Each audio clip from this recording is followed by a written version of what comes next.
मोदी के मुस्लिम दोस्त बने जरिया, जिन्होंने 370 की राह को आसान किया। पीएम मोदी के इन मुस्लिम दोस्त ने ही फीडबैक दिया। अनुच्छेद 370 से कश्मीर को मुक्त करने का फैसला लिया।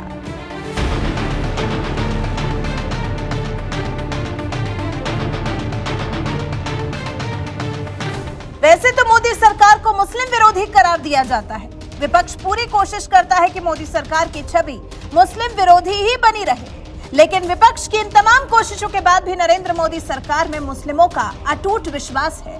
मुस्लिम समुदाय ने भी मोदी सरकार को अच्छे से देखा है, परखा है। उसके बाद ही नरेंद्र मोदी सरकार में अपना विश्वास जागृत किया है और फिर मोदी सरकार ने योजनाओं का लाभ पहुंचाने में मुस्लिम समुदाय को नजरअंदाज नहीं किया है, बल्कि विकास हुआ है तो सबका हुआ है।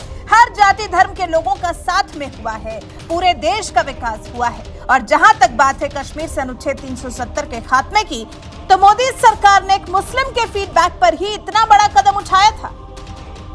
जी, एक मुस्लिम की बातों को सुनने के बाद मोदी सरकार ने 5 अगस्त 2019 को जम्मू कश्मीर को अनुच्छेद 370 की बेड़ियों से मुक्त करने का बड़ा फैसला लिया था।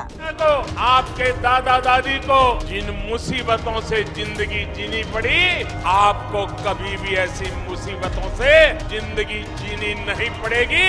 ये मैं करके दिखाऊंगा, ये मैं आपको विश्वास दिलाने आया। कौन है ये मुस्लिम शख्स जिनके फीडबैक पर मोदी सरकार ने इतना बड़ा फैसला ले लिया? नाम है मोहम्मद अशरफ आजाद। कौन है मोहम्मद अशरफ आजाद? मोहम्मद अशरफ आजाद बड़गाम जिले के हकर मुल्ला गांव के रहने वाले हैं। आजाद को पीएम नरेंद्र मोदी का खास दोस्त बताया जाता है।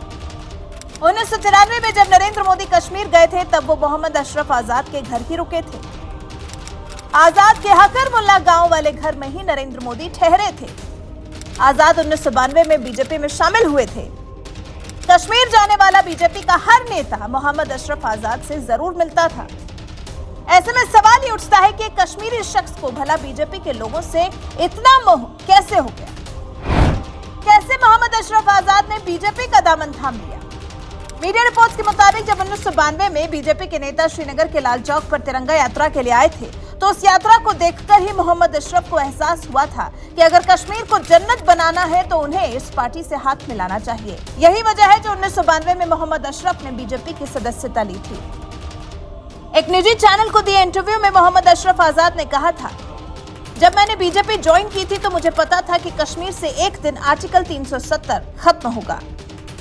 1993 में मोहम्मद अशरफ नरेंद्र मोदी से मिले थे। इस दौरान उनके बातचीत के तरीके से पीएम मोदी को यह एहसास हुआ था कि विशेष दर्जे का जुनून अभिजात वर्ग तक ही सीमित था। यहाँ की जनता बेरोजगारी और भ्रष्टाचार जैसी समस्याओं से चिंतित थी और तभी मोहम्मद अशरफ के इसी फीडबैक से पीएम मोदी ने अनुच्छेद 370 के खात्मे की ठान ली थी। और अब जब सोमवार को सुप्रीम कोर्ट से फिर एक बार जम्मू कश्मीर से अनुच्छेद 370 को हटाए जाने का फैसला सही करार दे दिया गया, तो इससे मोहम्मद अशरफ आजाद भी काफी खुश है। इस शुभ दिन के लिए मोहम्मद अशरफ ने पीएम मोदी को बधाई दी, सुप्रीम कोर्ट को भी बधाई दी। आजाद का मानना है कि आर्टिकल 370 ने युवाओं को बहुत नुकसान पहुंचाया है। मोहम्मद अशरफ आजाद ने राजनेताओं की तरफ से छूट का गलत इस्तेमाल करने का भी आरोप लगाया और साथ ही कहा, मुझे पीएम मोदी जी और अमित शाह जी पर पूरा भरोसा है कि हमें राज्य का दर्जा मिलेगा और युवाओं का भविष्य उज्जवल होगा।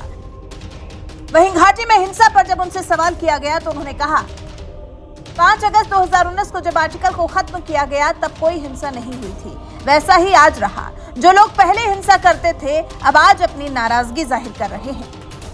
कुल मिलाकर 370 को लेकर आए सर्वोच्च न्यायालय के फैसले का विरोध करने वालों की खटिया खड़ी कर रहे हैं नरेंद्र मोदी के दोस्त मोहम्मद अशरफ आजाद। वैसे मोहम्मद अशरफ आजाद को क्या पहले से जानते हैं आप? क्या आपने मोहम्मद अशरफ आजाद के बारे में पहले कभी सुना है? नहीं सुना हो तो हमने आपको पीएम मोदी के इस मुस्लिम दोस्त की कहानी सुना दी है, जिनका अनुच्छेद 370 से गहरा नाता रहा है। वैसे मोहम्मद अशरफ आजाद के बारे में आप क्या कहना चाहते हैं? कमेंट कर हमें अपनी राय जरूर बताएं। साथ ही हमारे चैनल को सब्सक्राइब कर बेल आइकन दबाना बिल्कुल न भूलें।